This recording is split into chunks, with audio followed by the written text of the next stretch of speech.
This is Garis, Masculist, MGTOW flyers, that is 2 3-page essays on the themes of masculism and MGTOW, written by and read aloud by Prof. Dr. Hugo de Garis.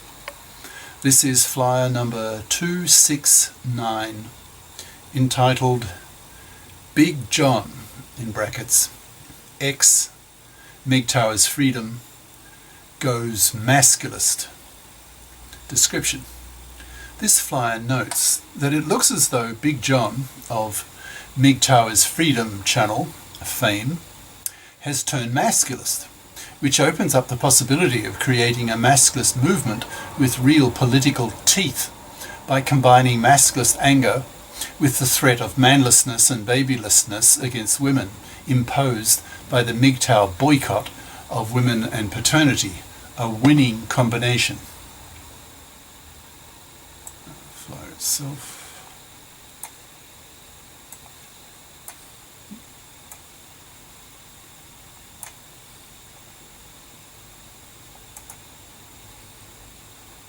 Center.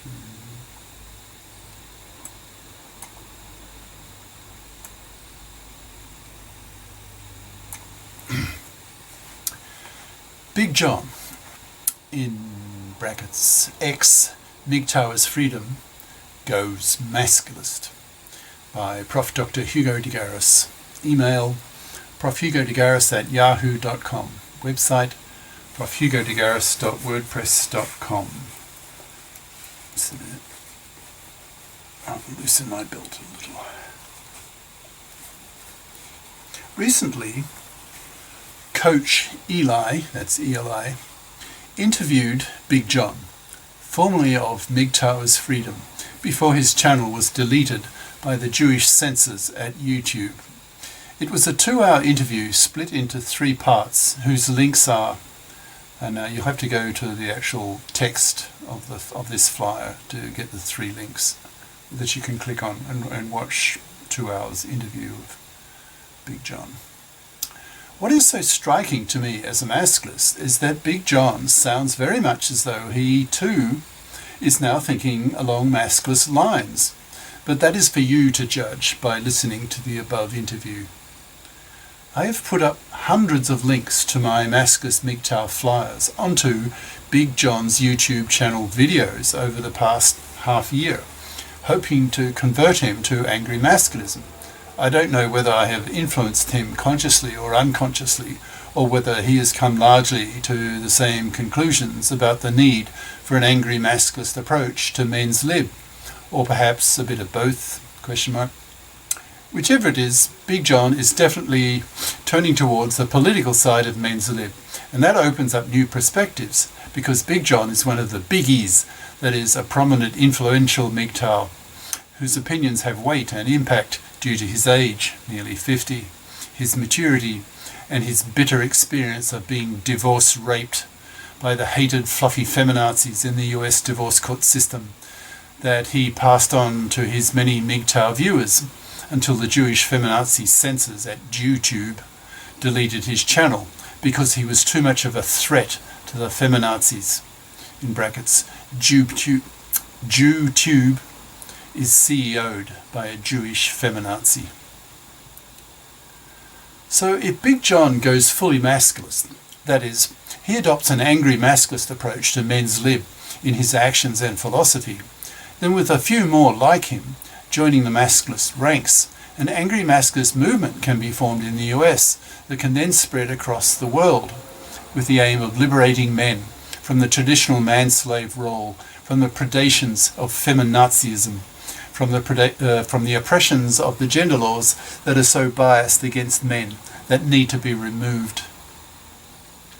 My feeling is that the turning of Big John to angry masculism, or at least to being actively political, is a watershed for the MGTOW movement.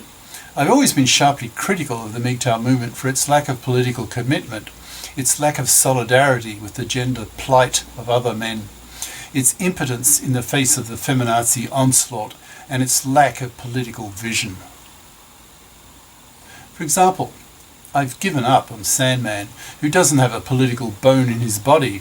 He's a psychologist, good at it, but just doesn't know how to think politically. It's just not in his DNA to be a politician. TFM, that's turd-fligging monkey, another major MGTOW player in the world scene, I have more hope for.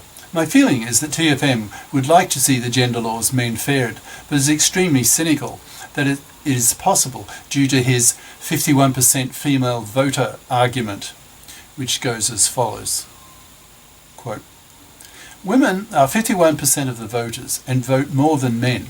Hence, even if MGTOW converted itself largely into angry, politically active masculism, the conversion would be a waste of time and effort, because at the end of the day, women would simply block vote to keep the gender status quo when it comes to the gender laws. That is, it is in women's self-interest to have the divorce laws so heavily biased, feminazi style, in women's favour.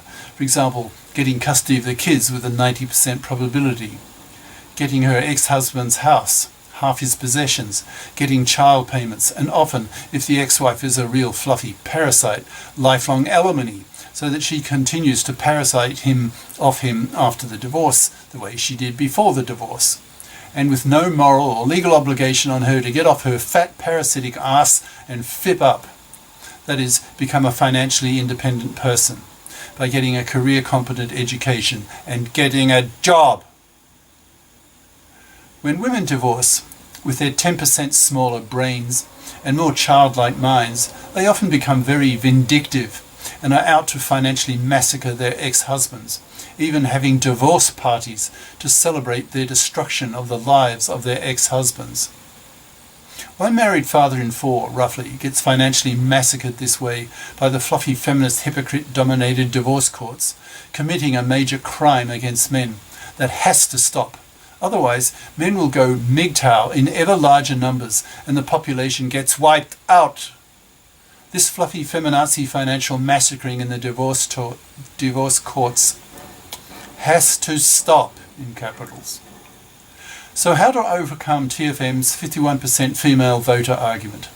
The simple answer, once you think of it, is to convert women to become female masculists and push them to vote with men to men-fair the gender laws. Once the total combined vote of men plus the vote of the female masculists goes to about 60%, then the gender politicians will be forced to men-fair the gender laws. It is this critical idea, that is, converting women to become female masculists, that is, in my view, the conceptual breakthrough that allows the mass conversion of formerly apolitical MGTOWs into angry, politically active masculists. I suspect this is what has happened to Big John, but I can't be sure. I hope it will also happen to TFM once he becomes convinced that his 51% female voter argument can be loopholed, refuted, got around. So, let's assume a lot of MGTOWs see the angry masculist light and feel, quote, yes, the door has been opened to real effective political action for the MGTOWs so that we can truly liberate men by putting the feminazis in their place and men fairing the gender laws so that life is much pleasanter for men. So, what to do? What are the critical next steps? Here's where a lot of debate on the part of the MGTOW community and the MRM, men's rights movements, is needed, and I dare say that will happen spontaneously. As Big John put it, quote, are MGTOWs going to keep complaining forever? Or are MGTOWs going to do something about it, that is, work actively, politically actively, to change men's situation? So let's imagine that there are now a lot of former MGTOWs who now see themselves as angry masculists and are thinking about what is to be done. What kind of political organisation do these angry masculists need to create? What should the relationship be between this new organisation and the MRM, for example, and with the female masculists? Question mark. These are all interesting questions that the strategists of the new movement need to think about. We need to keep in mind that the MRM has been spectacularly unsuccessful, having changed effectively nothing re the men-fairing of the gender laws over the past few decades. So obviously they are doing something wrong. Another approach is needed. My suggestion is to make an angry masculist approach. That worked very well for me in the early 80s in Europe, when I almost single-handedly put the European men's movement on the media map, getting on the broadcast media several hundred times in 4 languages: English, French, German, Dutch, English, Français, Deutsch, Nederlands, in the UK, France, Germany, Belgium, Holland, Luxembourg, Denmark and Australia. In Australia, I even made the cover story of Australia's equivalent of the US's Time magazine. So maybe the angry masculist approach will work again 3 decades later. Who knows? In about a year, once I've finished converting my paper library into electronic form, I will donate the last of my paper books to the local city library here in China, where I've been living for the past 11 years, and then move to Melbourne, Australia, to take up the generous offer of my sister, who said she would buy a 1-bedroom apartment and let me live in it rent-free after I was made rather poor by the theft of half of my savings by my previous chink, fluffy thief wife. I think one of the main reasons for the US's MRM's failure is its, quote, poor me, the male victim approach. Men are socialized to be tough, to be self-reliant, so don't relate to the victim mentality of the MRM, whereas men do relate to an angry masculist approach that lashes out at the feminazi bitches who financially massacre men in the divorce courts, that these feminazi bitches control and constantly put men down in the media, despite the fact that science says that men are the superior sex. I've been sending links to my flyers to Paul Elam, leader of the American MRM, over the past few months. I noticed that lately he has become a lot angrier and a lot more confrontational. Has he been influenced by angry masculism? I don't know. Maybe, ? I found that male journalists really listened to my angry masculist approach in the early 80s. You may then ask, quote, well, why did you stop? The answer was that I watched huge numbers of women enter the professions and the workforce in general in the 70s and 80s. Men's lib to me in those days was all about women fipping up. I knew nothing in those days about the core ideas of the MGTOWs, for example, the red pill, female hypergamy, monkey branching, etc. I didn't absorb MGTOW ideas into my masculist thinking until only a few years ago, after I started listening to MGTOW videos on YouTube. As a masculist theorist in the mid-80s, I thought that the masculist push for women to fip up was being achieved by the feminists themselves, because they were pushing women to have careers, which was the heart of the masculist message, to stop women being fluffy parasites of men. I felt that feminism, the second wave, had blown the wind out of my masculist sails, so I quietly stopped being a masculist, until a few years back I stumbled onto Sandman's videos and was made conscious that the feminists had become fluffy feminist hypocrites who had taken over the divorce courts and were financially massacring one married father in 4. So that kindled my reawakening to take up the masculist torch again, even though now I'm twice my age then 3 decades ago. I'm now 70. I began to be active again, now having written nearly 300 masculist MGTOW flyers, that is 2 3-page essays on themes of masculism and MGTOW, and filming me reading them aloud and putting them onto the internet for the world to see. As a masculist theorist, I began combining what I had recently learned from MGTOW with what I had already dreamt up 4 decades ago as a masculist, to create a kind of masculist/MGTOW hybrid, which I believe is a lot more powerful than the masculism of the 80s. Here are its essential ideas. Use MGTOW as a political weapon of the masculists. This is a pillar of an idea. That is, see MGTOW as a component of angry masculism, as a stick, a punishing device, a discipliner of women, to force them to do what the masculists want and demand. If women don't comply, that is specifically on 2 things, that is, if women don't fip up that's old masculist idea, and vote together with men to mend further gender laws, that's a new masculist idea, then women will be punished, MGTOW style, by not getting a man. That is, by being rejected by MGTOW men. That is, 2/3 of young men under 35 now in a string of major countries. For example, US, Japan, Germany, and so on. Thus, MGTOW provides the masculists with a powerful new weapon, a means to force women to fip up and to vote with men to mend fair the gender laws. Why the masculist emphasis on the fipping of women? Because the masculists are very conscious that so many of men's gender issues would be solved if we all lived in a FIP society, capital F, capital S. That is, in which both sexes are socialized by parents and taught by teachers to be FIPs, that's financially independent persons. By bothering to get a career-competent education that will enable young women, particularly, to be FIPs as adults and pull their own financial weight and not parasite financially on a man.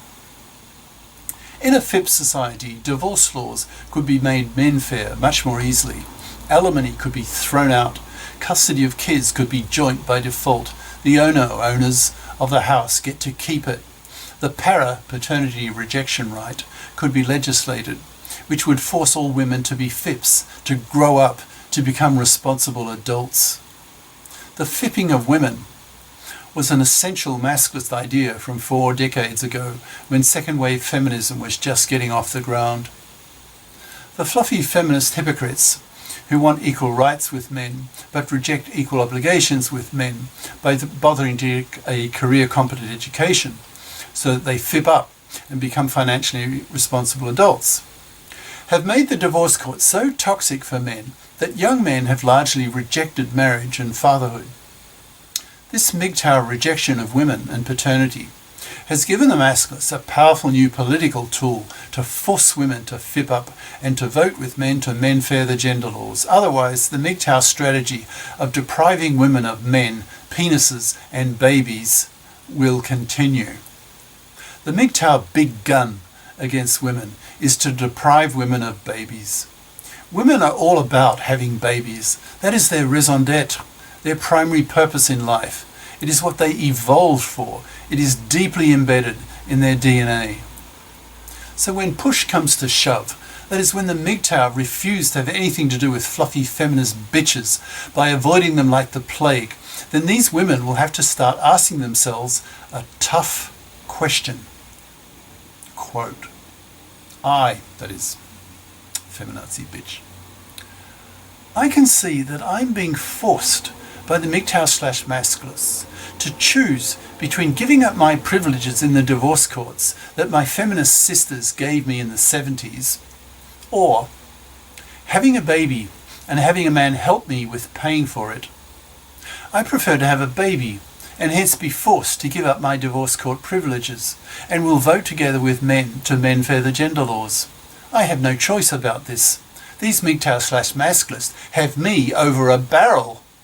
They have the power to force me to choose, and I choose to have a baby.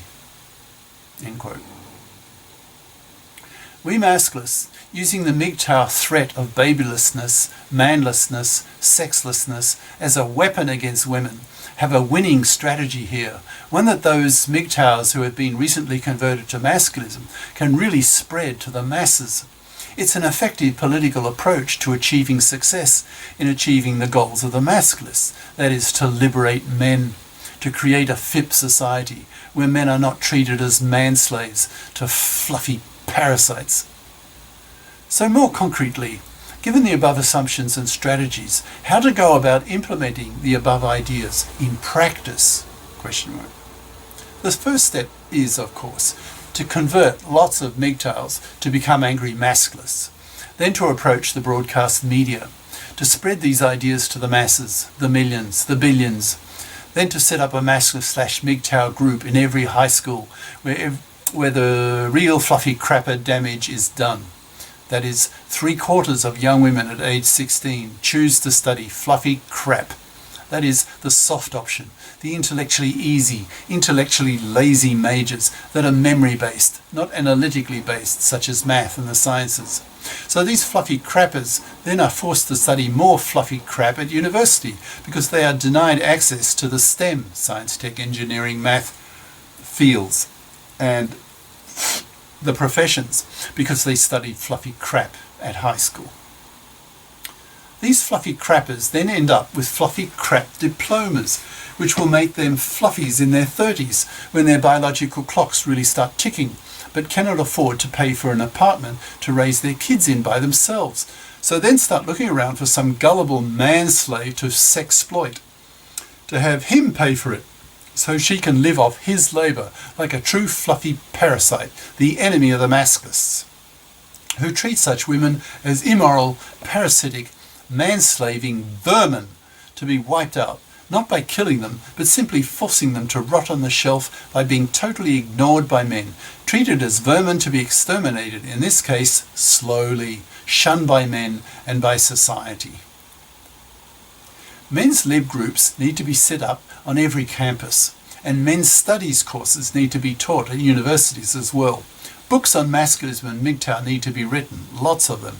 Look at the libraries of feminist books written.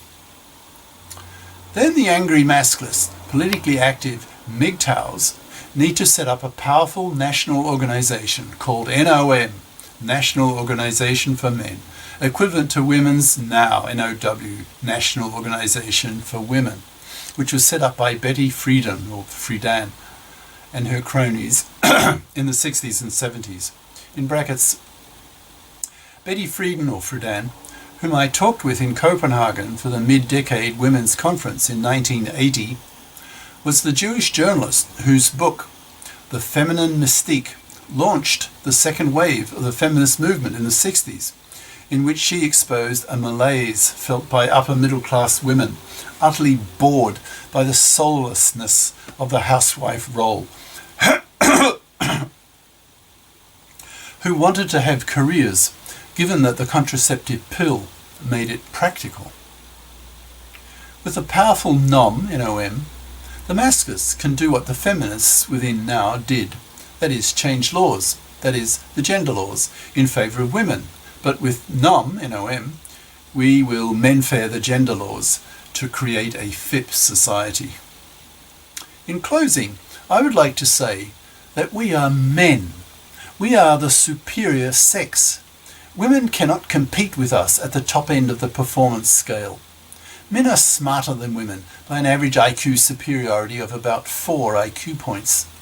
We have a 10% higher IQ variance than women, so the morons and the genii are males. So it's not surprising that men have won 99% of the Science Nobel Prizes.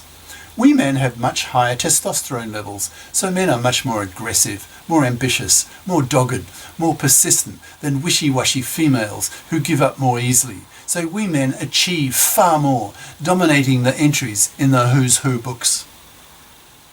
We are men. We are smarter than women and a lot more aggressive. So when men become collectively angry at women, God help women. Once men have found their masculist voice, once men have been armed intellectually with angry masculist/MGTOW ideas, men will be in a position to blow the feminazis out of the room in a tirade of angry masculist rhetoric and knowledge. We have that ability, that potential. We only have to implement it to build the FIP society we want. Cheers. Prof. Dr. Hugo de Garis. Email profhugodegaris@yahoo.com. Website profhugodegaris.wordpress.com. YouTube channels De Garis, Masculist, MGTOW, Flyers, and De Garis Essays. Patreon, patreon.com/profhugodegaris, all one word. Ciao.